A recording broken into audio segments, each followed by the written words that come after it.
से पहले कांग्रेस विधायक दल की महत्वपूर्ण बैठक हुई है। मेरे साथ पूर्व कैबिनेट मंत्री कांग्रेस के वरिष्ठ विधायक आफताब अहमद साहब मौजूद हैं। सर, एक मजबूत रणनीति कांग्रेस विधायक दल की बैठक में बनाने की जो वो तैयारी दिखी है, किस तरीके से इस बार बजट सत्र में किन मुद्दों को लेकर कांग्रेस जा रही है? सर, हमारे मुद्दे तो तकरीबन वही हैं।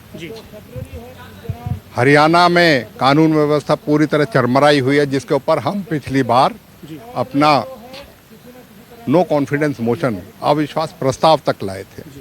हरियाणा के युवाओं के साथ खिलवाड़ हो रहा है। उनको नौकरी, प्रदेश की सरकार में पक्की नौकरी तो उन्हें मिलती नहीं, बड़ी नौकरी तो मिलती नहीं, उसे कौशल रोजगार निगम का झुंझुना जो है वो दे दिया जाता है। और उसमें भी अब शिकायतें आ रही है, 5-5 महीने से तनख्वाह नहीं दी जा रही।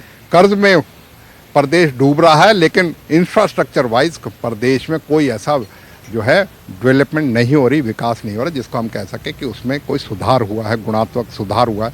चाहे वो शिक्षा में हो, चाहे स्वास्थ्य में हो, चाहे राज्य के किसी अन्य उसमें हो। मैं समझता हूँ कि ये सरकार सिर्फ इवेंट मैनेजमेंट करके और अपने आप को अपनी गलतफहमी रखने, खुशफहमी में रह रही है कि हम हरियाणा में विकास कर रहे हैं।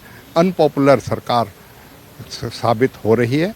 किसानों के मुआवजे को किस तरीके से उनके साथ धोखा किया गया, 5 लाख एकड़ के बजाय 10% 51,000 को एकड़ का नुकसान आकलन करके, और हमने पिछले विधानसभा में उठाया था, फिर से करेंगे नहीं। लोगों का आज भी नुकसान है, उनका मुआवजा नहीं मिलता।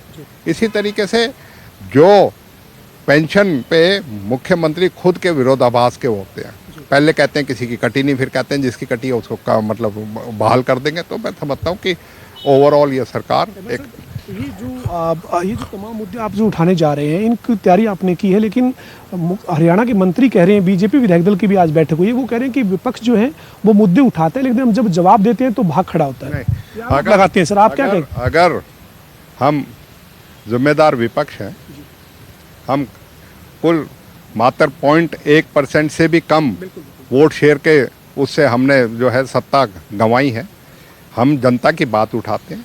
अगर जनता के जवाब सरकार दे, मुख्यमंत्री दे, तो हम बिल्कुल सुनेंगे। लेकिन मुख्यमंत्री 1-1.25 घंटे तक कभी श्रीनगर पहुंच गए, कभी टनलों में पहुंच गए, कभी किसी चीज़ पे, हरियाणा के जो ना करके, अपनी ना करके केंद्र की सरकार के, और कभी कांग्रेस के बड़े नेताओं के बारे में कुछ टिप्पणी करना किसी चीज़ का। इस चीज़ को जब टोका टोकी करते हैं उस चीज़ पे कि अब हम देंगे, लेकिन देते नहीं है। इसलिए जब जिम्मेदारी से सत्ता पक्ष नहीं करे तो विपक्ष को जनता की आवाज़ को, कि जनता की आवाज़ नहीं सुनी जा रही, जनता के मुद्दों के ऊपर नहीं बोल रही, तो हमें मजबूरन वॉकआउट करना पड़ा। आखिरी सवाल है सर, ये जो आपने सदन के भीतर तमाम मुद्दों को घेरने के लिए रणनीति बनाई है सरकार को, सदन के बाहर सड़क पर भी क्या कोई घेराव जैसा कार्यक्रम बनाया गया है सर आज की बैठक? बिल्कुल, सभी मुद्दों को अंकित करने के लिए, क्योंकि ये सरकार अंदर जो है उस बात को संज्ञान नहीं लेती, और जनता की आवाज़ को उठाने के लिए हमें पूरा जिम्मेदारी निभानी है। तो सड़क पे भी प्रदर्शन करेंगे, विधानसभा घेराव का भी करेंगे, और